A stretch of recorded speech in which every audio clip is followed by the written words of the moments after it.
All right, well, here we are at the very end of May 2025. The National Sports Collectors Convention is getting closer and closer. We're a couple months out and starting to get really excited for it. I'll go ahead and excuse some of the noise in the background in advance. A lot of planes flying by today. Up until about an hour ago, it was actually really sunny and nice up here in Wasilla, Alaska. It was in the 60s earlier this week, but it's cooling off and it's getting overcast, so we might get a little rain coming in. But there have been a bunch of planes going around, so just kind of keep that in mind. With that said, though, so I wanted to kind of go back and think about like how many times I've been to the show. My brother and I were talking about this. I think this year is going to be my 10th time going to the National. It's in Chicago this year. It's in Rosemont. It's a great show. I've been to the Rosemont show a couple of different times, including last year. They didn't come out with exact numbers, but it set attendance records, they reported. And so I wanted to give you my 5 tips going into the National. And mine might be a little bit different than some of the other ones that you have been listening to or watching on YouTube. So number 1, have the conversations at the show. And what I mean by that is, talk to dealers. Talk to them about the cards. Talk to them about sports. Talk to fellow collectors. If you're a member of any of the online forums or anything like that, and you're meeting people in person that maybe you haven't met before. Maybe you've met them before at multiple shows. I typically meet up with people that I've met many times over the years. But have those conversations. So I've had many circumstances over the years where I'm interested in a card, I'm talking to the dealer, just a genuine conversation about sports and about cards and what we think about the future of some cards, including sometimes the one I'm looking at. And I've just found the dealers are actually really easy to work with. I've tended to get some really good deals over the years at the show. And I know it's kind of like a cliche now, like a lot of videos say, hey, you got to build relationships and stuff. And I'm like, well, for me, it's you got to have conversations with dealers and with fellow collectors. And the deals just kind of tend to work themselves out. I've had many circumstances where I'm just holding a card and, seller's got a pretty good price on it.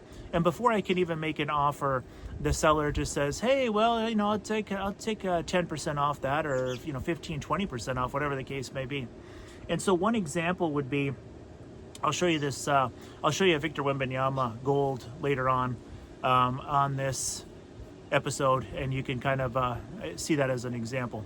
So have those conversations. That's my number 1 tip. 2, if it's rare and fair, go ahead and buy it. One of the tips that I like that repeat from one year to another is if you find a card that is exceptionally hard to find, it's rare.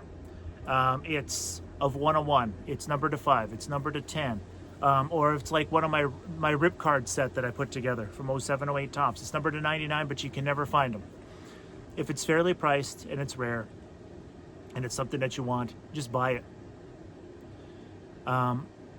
I've had many circumstances in the past where I've passed on a card thinking, well, maybe I'll get it back later. And last year, this even happened to me once, not even at the National.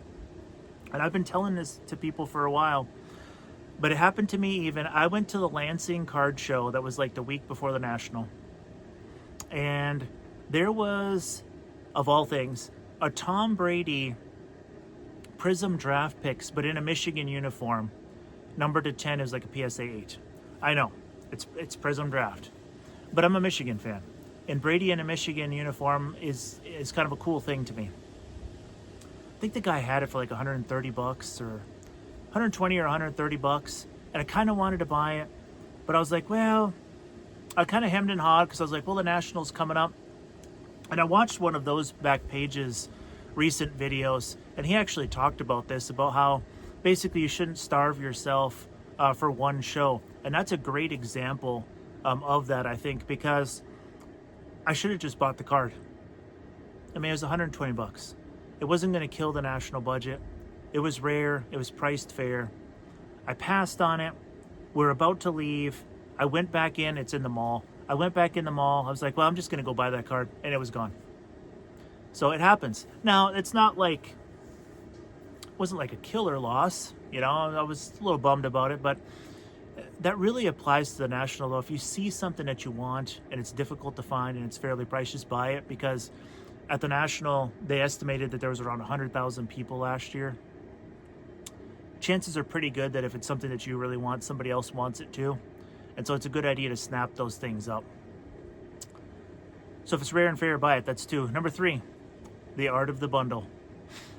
You see all these high-end deals on channels. I enjoy watching some of that stuff. I like to watch like Santiago Sports Cards and some of those. And I know people will say what they will about Jeff Wilson, but I mean, some of those videos are pretty cool.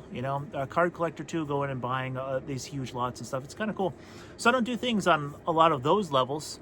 But I have found that the art of the bundle, especially at these large shows, tends to work. And what I mean by art of the bundle is that, you find 3 or more cards that you want from a certain dealer. And if you want to buy them individually, they might give you a little bit of a deal, but the more you buy, the more you tend to save. And if you can find a dealer that has several cards that you want, I have found pretty good success in that, as far as being able to get a really good price, really, for all 3. Because then it basically just comes down to, well, I can pay full price for this first card, but then if I get 20 to 30% off for the other 2, everything kind of works out in my favor. And there are a lot of dealers at the National that are there to sell cards. They're not there, they're not museums. There's a misconception sometimes that people have. And there was one video in particular from last year, and I'm not going to get back into it, but there's one particular video from a YouTube creator that I didn't particularly care for, that was basically saying that the National dealers are impossible to deal with. Their prices are just, just crazy high. In my experience, it couldn't be further from the truth. I know that there are some dealers that have some cards that are priced high that they don't want to move. I get it.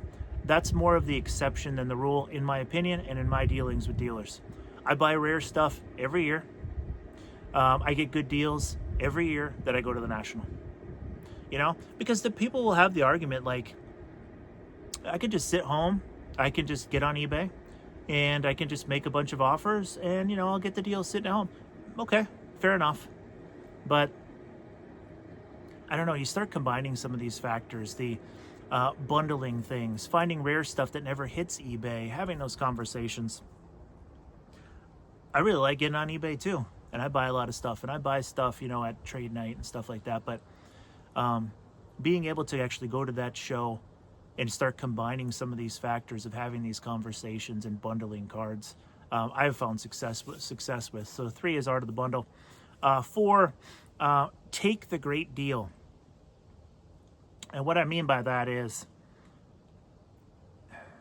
if you know that the dealer is giving you a great deal on something, just buy it. Now, this is my opinion, and some people are going to disagree with this. If there's a card that I want, and I believe it's worth $300, and the dealer offers it to me for $220, I'm just going to take the deal. I'm not going to tell him, hey, no, I want it for $180 or I want it for $200. If I know it's a great deal, I just buy it. I don't even think about it. I don't even bat an eye. If I feel like it's something I can get on eBay, literally, I've looked it up, I can get it on eBay, and they want the same price, then I want to buy it at 80 to 90%, because the fact remains.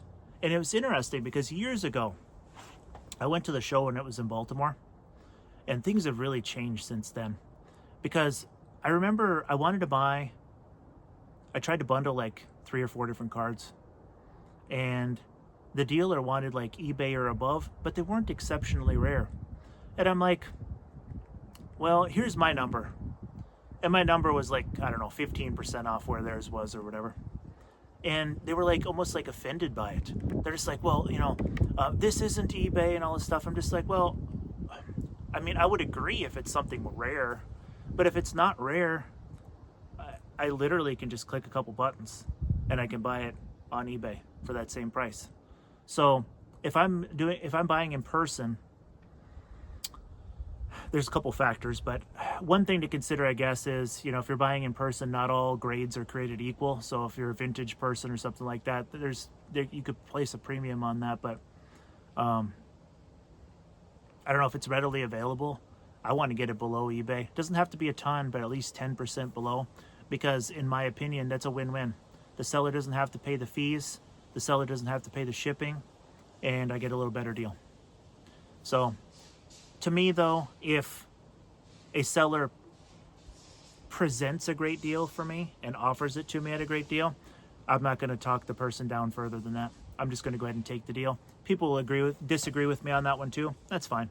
But take the great deal is number 4 on my list. Last but not least, okay. The National's huge. And a mistake that I made early on when I was going to the show for the first couple times is I'd see something that I wanted and I'd pass and I'd be like, well, I want to circle back and maybe go back to that. And couldn't find it. The easiest way to do this now, and I always ask dealers if it's okay. The easiest way to do this, in my opinion, ask the dealer first, but take a picture of the card, go in and edit, and write the booth number right on the picture. It's so much easier to go back and find stuff. I do this every year now. I'll show you an example, as a matter of fact. This Wembanyama, this is the actual picture and phone note that I took last year.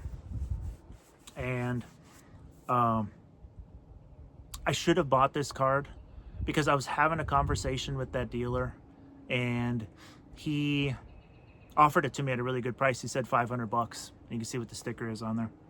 He offered it to me for $500. I just didn't know a ton about Recon, the brand. I really liked the card though. So I ended up taking a picture. I did the phone note on it. And I went back in the morning. This is right in the afternoon of the first day. Like, it was right before close, 10-15 minutes before close. So I kind of lucked out because it was still there. I went to that booth first thing in the morning and I was able to buy it, and he honored the $500. But that's an example though of having the conversations. I didn't ask for a price reduction. There really hadn't been any that had sold around that time, or maybe one. Not enough to really establish anything because it's a gold number to 10. So he offered me a great price. Fortunately, even though I delayed a little bit, it was still there and I was able to buy it. So take those photos and add those notes on there with the booth numbers, and that'll really, really help out when you're trying to remember where things are. So just to recap, have those conversations. If it's rare and fair, buy it. The art of the bundle, multiple cards if you can get them from the same seller. Take the great deal if it's out there for you, and photos with notes. Those are 5 tips that I've learned over the last, go into 9 different National Sports Collection Collectors Convention shows, and this will be my 10th. So hope that everybody's getting pumped for the show. I'm planning on making some more videos pertaining to the National, and keep in mind too that once the show starts, I ask the dealers for permission, and I talk to a lot of dealers, and I video a lot of showcases and then give a shout out to the dealers. And so I'll have a bunch of those types of videos out. I have a bunch up from previous years also, if you're interested in any of those. It's always fun to go back and look at some of the prices too. It's kind of a learning experience sometimes, but looking forward to making more videos and looking forward to the 2025 show. We'll see you in the next one.